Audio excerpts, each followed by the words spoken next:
Hello, this is Crackshot with Crackshot Chronicles. Today we're going to discuss threat assessment and the proper equipment for that. First thing you must do before you walk out of your house every day is make a threat assessment. What is a threat assessment? It is an evaluation of the most likely type of danger that you may encounter. Depending on what part of the United States you live in will determine what type of threat you're going to have. If you live out in the country, odds are you're going a large dog, and one of your neighbor's dog might be the threat that you may have to, deal with. If you live in a city, it could be a gang member. Maybe there might be 2 or 3 of them. No one can tell you what kind of threat you're going to engage, but they can tell you that there are threats that you will never engage, like a horde of zombies or vampires or werewolves. You're never going to have to defend yourself against them. You'll never have to defend yourself against an alien invasion from another planet. Odds are they've got better guns than yours. You're going to lose anyway. So those are not realistic threats. You need to walk around your neighborhood, the places where you conduct business, your supermarkets, your gyms, all this stuff.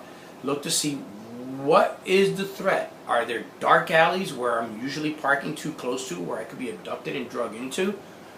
Stay away from that. Are you going into neighborhoods where it is known for high crime or robbing or raping? Stay away from that. You have to assess the area where you live and where you frequent, and decide what is the most likely threat. More than likely, if you are attacked, you'll be attacked by one person with a pocket knife, maybe 2, at the very most 3.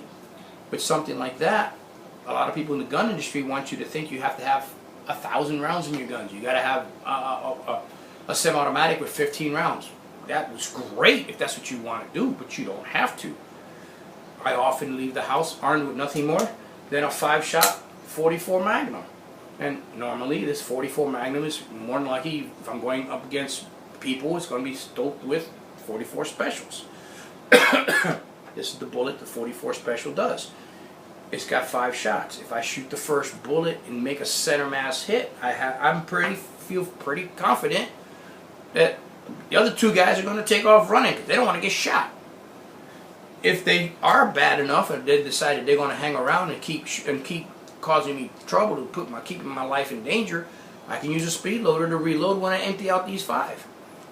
You can carry as many speed loaders in your pocket as you want to.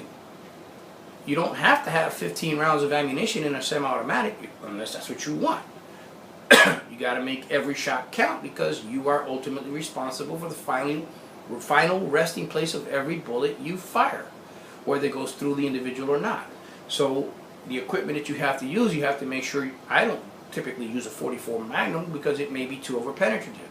If I take a headshot, it's going to come out, it's going to keep going, hit somebody behind it. I'm not going to take that chance. So more than likely, against human beings, criminals, I'm not going to use a 44 Magnum because it's got too much overkill. Now if I was camping out in the woods, the 44 Magnum would be loaded in my Taurus Tracker 5-shot 44 Magnum. Okay? But for humans, 44 Special would do just fine. It's about as powerful as a 45 ACP. It's negligible. Maybe some, depending on the cartridge, maybe a little weaker, maybe a little more powerful, depending on what load I get. More than likely, it's going to get the job done. Not many people can take a 44 to the center mass and live to talk about it. Especially 2 or 3 hits center mass. They're not going to talk about it too much. Now, we've discussed threat assessment. We've discussed the equipment you should use, type of gun you want to use. It's totally up to you. You're the one that's in the gunfight, so it's up to you what you're going to carry. I do recommend you carry something that's going to be a known man stopper. What is a known man stopper? Look and see what is the military carrying, what is law enforcement carrying. Why would you carry a gun that law enforcement doesn't use? They like to stay alive when they are radio dispatched to danger. They want to get home at the end of the night to their families. So those law enforcement agencies usually use a caliber that's large enough to stop somebody from doing dangerous, violent attacks on them.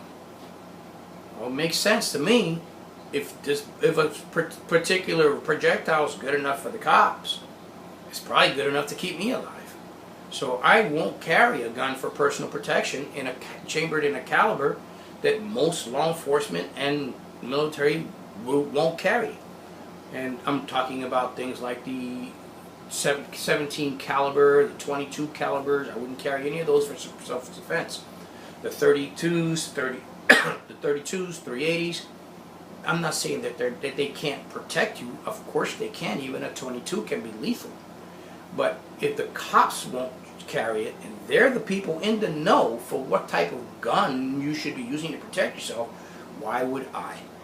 Personally, I would carry a .357 Magnum, a .45 ACP, a .44 Special, something in that area. And I have several guns in those calibers. I'll carry one of those, but I will seldom will I carry anything smaller than a 9mm for personal protection.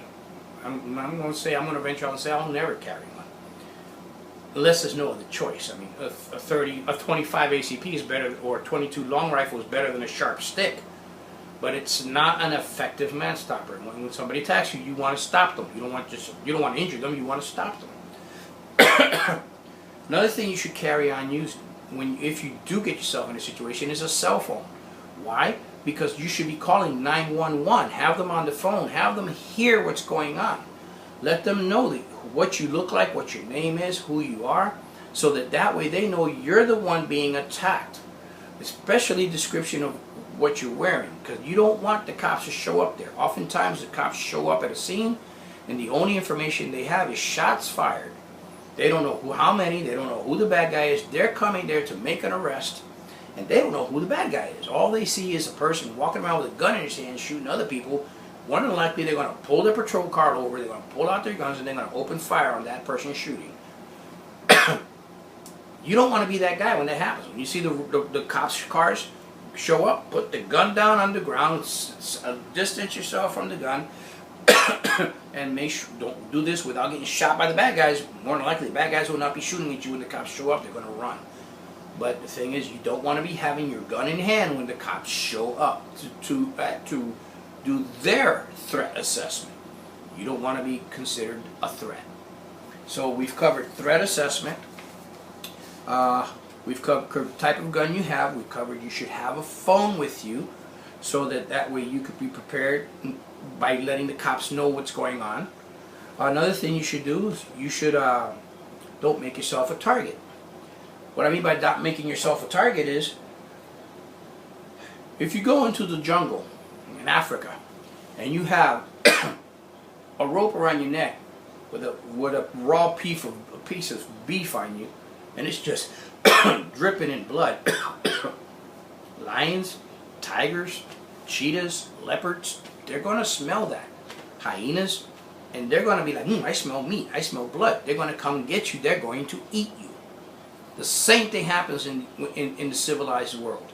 You have people that are prey, and you have people that are predators. The predators will always attack the prey. Seldom will the predators attack other predators. So if you're sitting there with an expensive watch and you're flashing it, and expensive jewelry, flashing it, you roll up in your car with this that's been lifted up, you got 24s with spinners on it, you are drawing attention to yourself. If you're going to do that, do not be surprised when those criminal elements who are less fortunate than you are want to take what you have. That's what I mean by don't make yourself a target. Don't go into areas known for a high crime rate. Don't go into areas known for high crime rate dressed like you want to get robbed. If there's an old saying, don't start no stuff, won't be no stuff. Or if you walk into a bad neighborhood dressed like you've got money out the wazoo, somebody's going to take it from you. There's only so many people you can defend yourself from at any given time. So, just to recap, you should make a threat assessment when you walk out the door. You should not make yourself a target. Be aware of your surroundings. If you know that that's a bad neighborhood, don't go there. Don't park in a dark, secluded area in the parking lot. Try to park where it's well lit and observed by other people, where there's heavy foot traffic, so you won't be isolated. Take a gun that's capable of getting the job done. You don't want something that you have to empty the clip. Oh, no, I'm sorry, didn't want to say clip. It's a bad habit. It's a magazine. And you don't want a gun that you have to empty the magazine in order to stop the threat. For two reasons. One, they could put a knife in your chest before you stop them with that. Two, a district attorney going to look at you and say, why did you have to put 20 rounds in them? I couldn't stop him. I had to reload and shoot some more. That doesn't look like a defensive shooting. It looks like you went out to kill the guy. There's a big difference. You have a gun that's in a large enough caliber that you can stop him effectively with 1 or 2 or 3 shots. That does not look like you've been looking out to kill somebody. Looks like you defended yourself and they ended up dead. And last but not least, always have a cell phone on you so that you can call 911, and preferably as this thing is unfolding, so that they can hear that you are being attacked. You want them to hear the bad guys threatening you. You want them to hear the bad guys asking for your money, give me your wallet, you know, give me your keys. You don't want to be having to explain to the cops, there's 2 guys down on the ground dead, I shot them. That makes you look like the bad guy. You want them to know that you are the victim. If you like this video, please click on subscribe, and also don't forget to make a comment. Those comments help. I'll answer any questions that you have, or you can send me an email to my email address, which is what's my email? I keep forgetting it. onegoodleatherneck@gmail.com, and I'll be happy to answer any questions you have. This is Crackshot Chronicles. Thank you for watching.